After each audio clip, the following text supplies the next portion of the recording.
There you go. Graduated.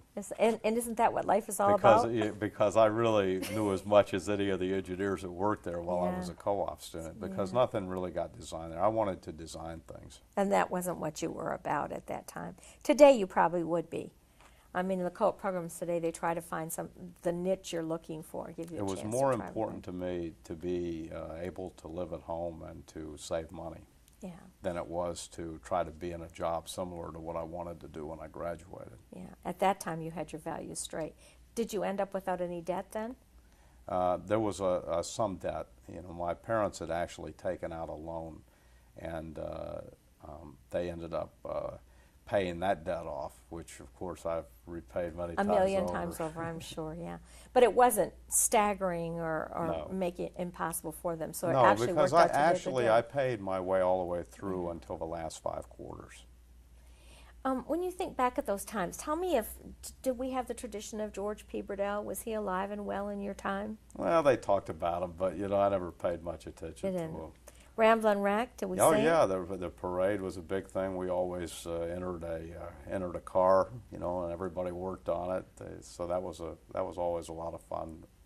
You know, Greek Week in the spring and homecoming in the fall. Those were really a lot of fun. They were important for everybody, and it's part of the college experience, don't you think? Mm-hmm. It's a good thing to be able to live right there and be a part of all that. Yep. Well, the big day came and you got out. Getting out from Georgia Tech is a huge accomplishment. Nobody slides through. Right. There's a wonderful expression that we will have no guessing here. You either know it or you don't. And that certainly applies, don't you think? Yeah, I think so. And you know, I had gone actually all the way through the 5 years without ever having a day off, because I went straight from school to the job. I'd finish school no on vacations. Friday, and Monday I'd start Yeah. work, and I'd quit work on a Friday and be Man. at school on Monday. So That is a grind. That was 5 years of a grind then. Right. So what's the first thing you did? well, I went to work at my new job. You Not know, right I think away. I took a week off or Oh, something. oh, yeah. Did your parents come up for your graduation? Yes, I did. I bet they were pleased. Mhm. Yeah, I bet they were pleased. And how did you get a new job? Did they interview on campus? Did you go through Yes, a I process? did. In fact, when towards the end of my time at Georgia Tech, Lester and Maddox's old restaurant had been converted into the Career services. Yeah, and we The had placement office. interviews with a number of companies that came to campus, and that was a kind of an exciting time. And the last couple of quarters at Tech, I made about 15 road trips. Oh, did you? It was great, and they used to tell us at the time, things were probably a little different then, but we always, as a rule of thumb, flew first class and went to all these yeah. different places. So I made a lot of trips, and I had a lot of job offers. I had at least 12 or 13 job offers. Is it because the economy was really good right then? Or It was you were good. just It was good in early '69. Now that changed pretty quickly. I'll talk about Yeah. that later. But initially, when you were looking at the job market, It you was could pick incredible. and choose. It was incredible. I can tell you that, you know, the defense economy was very strong. There was a lot of work in defense. The space industry was very strong. There were a lot of job openings there. So I can give you some examples. Collins Radio in Dallas offered every Tech graduate that would go out there a job, and they were paying the best money of anyone. Unfortunately, the people who chose that, when I went out for the interview, I could see what they were doing. They were not selective at all. They were Anybody hiring could come. anybody. They were ramping up so rapidly, and I said, you know, this doesn't make sense.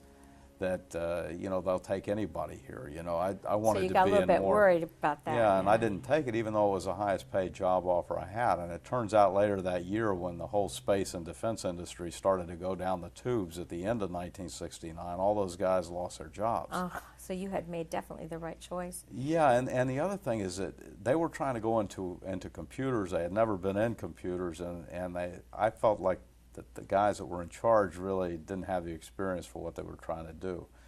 Also, Western Electric in North Carolina had some huge defense contracts, And they actually chartered a plane and flew a whole plane of Georgia Tech guys from Atlanta up to Winston-Salem to be interviewed. And they made everybody an offer too. So it was a cool experience, and it was an experience to go and interview Sure. with these jobs. I went to Dallas 3 different times. I interviewed LTV, must have Texas made you feel Instrument, Collins Radio, pretty special. I mean, Eastman Kodak in Rochester. everybody wanted you, huh? Yeah, it was a nice experience. A mighty feeling that you're so good. You're so good. Was Jim Wolford over in the Yes, he career was. placement then? Yeah, it was his prime time right then, I think. Oh, it was great yeah. because, and we had so many companies that were on campus interviewing. So who did you choose? I went to work for a company called, it was part of Harris Corporation, but that division was called Radiation, and it was in Melbourne, Florida.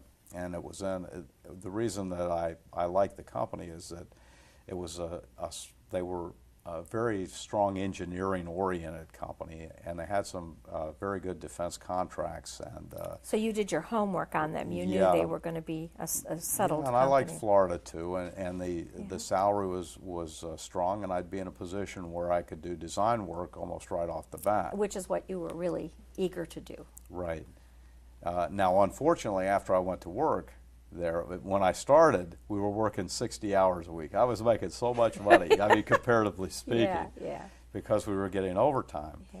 And I even went on one shift where we worked 70 hours a week. It was 10 hours a day, 7 days a week for about a month. And you could think, you were young, you could do it, and Right. you were rich. Yeah, but really, compared to being in college. So, but then what happened was, all of a sudden, in late 1969, the rug got pulled out from under us. All these contracts were ending, and there was a real slump that just started almost like a step curve in the defense industries and in the space industries. And that area of Florida, from Cape Canaveral down through Melbourne, was all defense and space. So everybody was affected. So there were layoffs all over the place, and my company, Harris, there were layoffs every week almost, and being a new graduate, 6 I months felt out, especially vulnerable. So I was in an office with 3 other guys. We were all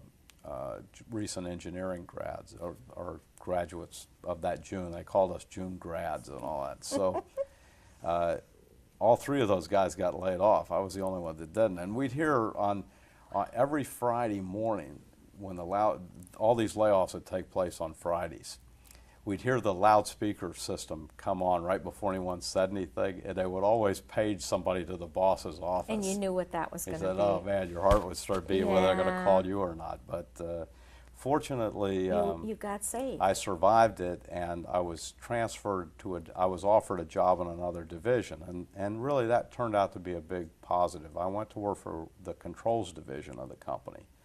And in that position, we were designing supervisory control systems for electric utilities, the hardwired computer systems of that day that control power plants and substations. Okay. So I had a chance to really work in logic design in a very strong way. And in fact, when the very first microprocessor chips came out, the 8008, they were the first 8-bit chips from Intel.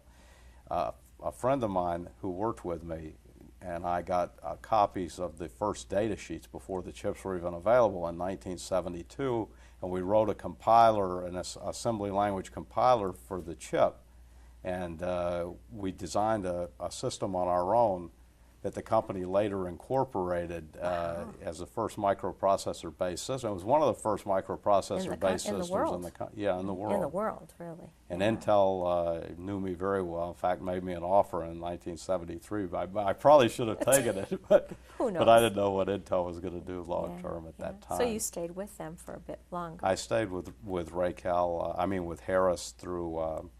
Actually through the first part of '73, and a company in Miami called, at the time they were called Milgo Electronics, they became Raycal Datacom, was trying to go into some microprocessor-based designs for communications terminals. They were a major modem manufacturer at the time. And they got my name through Intel and made me an offer to come down, and I ran that whole group and moved up to manager of engineering. I had about 50 engineers working for me when I was 26 years old. I was going to say, they were probably all twice